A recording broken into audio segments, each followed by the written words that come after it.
अभी तक तो मैं नहीं देख रहा हूँ कोई बुनियादी काम यहाँ पर हुआ है। चाहे हमारे प्रदेश में सिर्फ और सिर्फ धोखा हुआ है। इसमें अस्कबार जरा देख तो सही, ये घर जो जल रहा है कहीं तेरा घर न हो। और ये हिजाब को लेकर के जो समस्या चल रही है, इस पे क्या कहना चाहेंगे? दुनिया के अंदर जितने धर्म और मजहब हैं, सबको एक दूसरे धर्म और मजहब का इज्जत एहतराम करना चाहिए।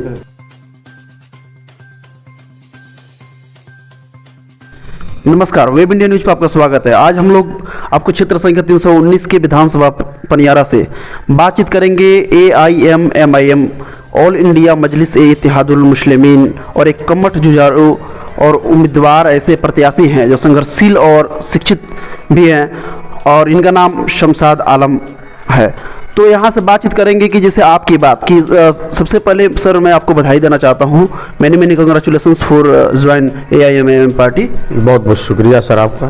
सर, इस पार्टी के तहत आप जो मकसद को लेकर के जुड़े हुए हैं, क्या आप कहना चाहेंगे कि ये पार्टी आपके लिए कैसा मौका चुन रही है या कैसा मौका दे रही है, या आप जनता के बीचों बीच में आना चाहते हैं? क्या मकसद रहा आपका?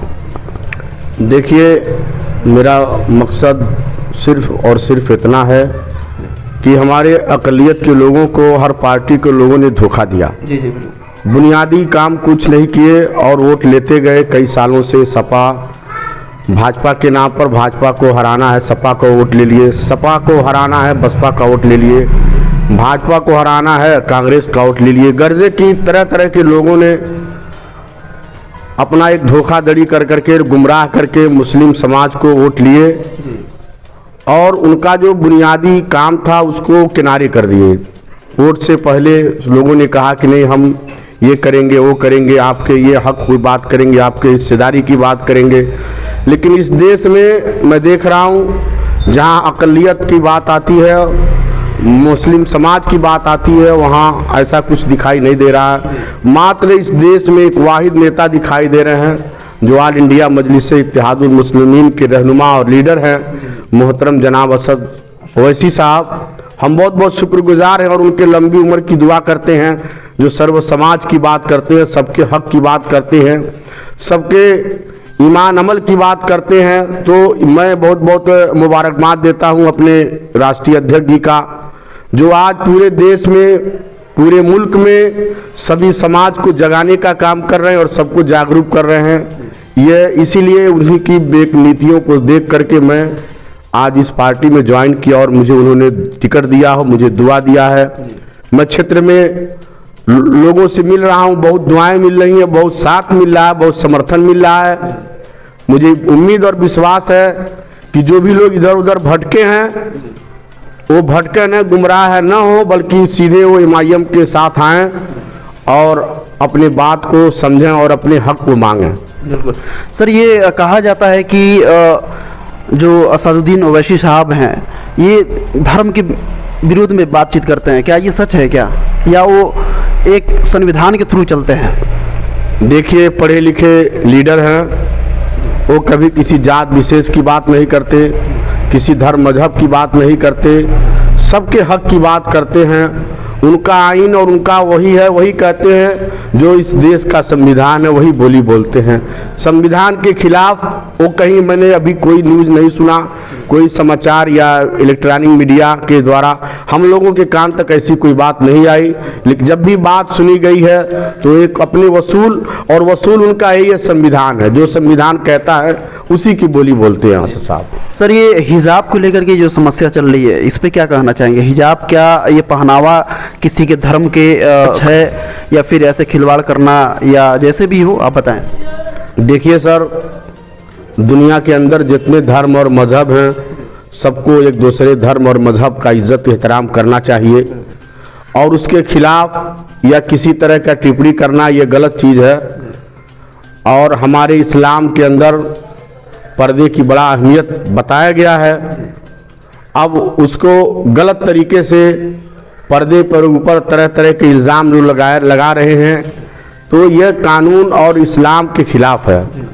मुसलमान कौम ऐसी है, वो जान देना गंवारा करेगा, लेकिन धर्म और मजहब के खिलाफ कोई काम नहीं कर सकता। बहुत बहुत धन्यवाद।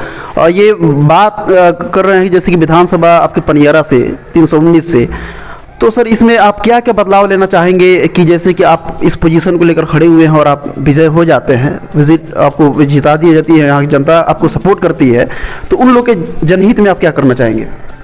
देखिए, कई एक जगह हमने इस बात को रख भी दिया है और उस बात को फिर मैं दोहराना चाहता हूँ।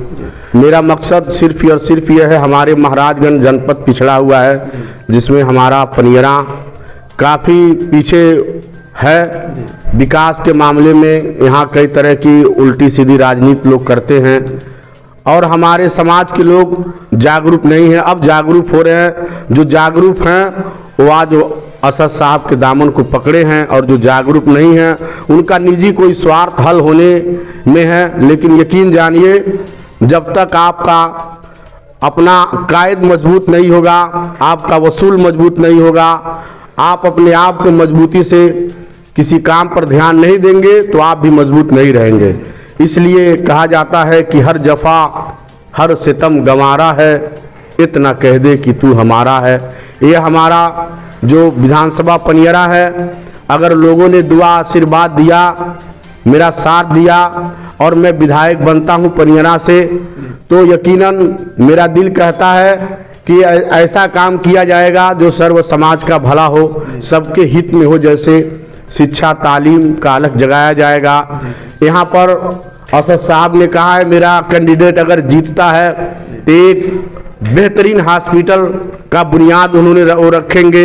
ये सारी चीज़ें उनके दिल दिमाग में, शिक्षा और स्वास्थ्य को बड़ा बढ़ावा और है भी। तंदुरुस्ती हजार नेमत है। जब इंसान का सेहत नहीं सही रहेगा तो कोई काम नहीं कर सकता, इरादे मजबूत नहीं रहेंगे तो कोई काम नहीं कर सकता। हमेशा उड़ान हौसलों से होता है और हमेशा इंसान को अपने काम के तरफ ध्यान होना चाहिए। अपनी कोशिशों को कभी पीछे नहीं देखना चाहिए, हमेशा अपने मुस्तकबिल और आने वाले वक्त के बारे में सोचना चाहिए। हमारा ये विधानसभा संदूरवा को हम लोग चाहते हैं, अगर मौका मिला तो एक इतिहास पनियरा की धरती पर रचा जाएगा जो दुनिया अपने सर की आंखों से देखेगी।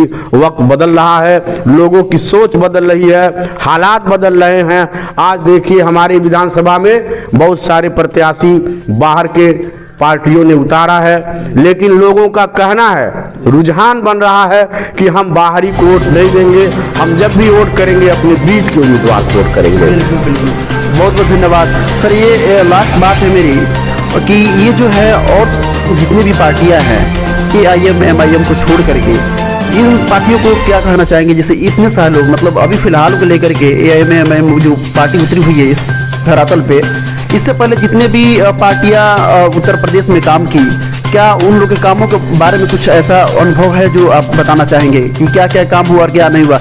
कैसी ऐसी समस्या है जो कभी ख़त्म नहीं हो रही है और ये पार्टी को आने के बाद ये सारी समस्याएं ख़त्म हो जाएंगी? देखिए, जब पार्टी का मुखिया की सोच अच्छी होगी तो सबके भला के बारे में सोचेगा, सबके विकास के बारे में सोचेगा, तो यकीनन मैं तो हैदराबाद नहीं गया हूँ लेकिन सुनता हूँ काफ़ी विकास वहाँ ने सांसद जी ने किया है। तो अगर वो आज राजनीति में आए हैं, लोगों को जगा रहे हैं, समाज को बेदार कर रहे हैं, सोई हुई कौम को जगाने का काम कर रहे हैं, तो यकीनन अगर यहाँ अभी तक तो मैं नहीं देख रहा हूँ कोई बुनियादी काम यहाँ पर हुआ है। चाहे हमारे प्रदेश में सिर्फ और सिर्फ धोखा हुआ है, वोटरों के साथ, समर्थकों के साथ सब सिर्फ धोखा के अलावा कुछ मिला नहीं है। क्योंकि अरे चश्मे अखबार जरा देख तो सही, ये घर जो जल रहा है कहीं तेरा घर न हो। तो ध्यान रखें आप इन बातों पर कि आज हमारी तो सबसे बड़ी प्राथमिकता होगी कि मैं इस क्षेत्र के अंदर आपसी भाईचारा का चिराग जलाएंगे और सभी समाज को साथ लेकर के चलने का जज्बा रखते हैं और सभी समाज का भला करेंगे। जी बहुत बहुत धन्यवाद। जैसे कि सर ने बात कही शमशाद आलम साहब ने, इन्होंने बहुत अच्छी अच्छी बातें रखी। हालांकि एक धरातल से इन्होंने शुरू किया और बातचीत भी रखी, और हालांकि जो असद साहब जो हैं वो सांसद, वो इतने जिनकी पार्टी है वो काफ़ी अच्छे उनके कामों का मतलब ये सिलसिला भी हम लोगों ने सुना है, और जो संविधान से चले वो हमारे देश के लिए बेहतर है। इन्होंने ये सारी बातें रखी। वेब इंडिया न्यूज़ आपको सबसे आगे लेकर के जाएगी और हर गली और मोहल्ले का 1 by 1 करके आपको न्यूज़ दिखाएगी। धन्यवाद।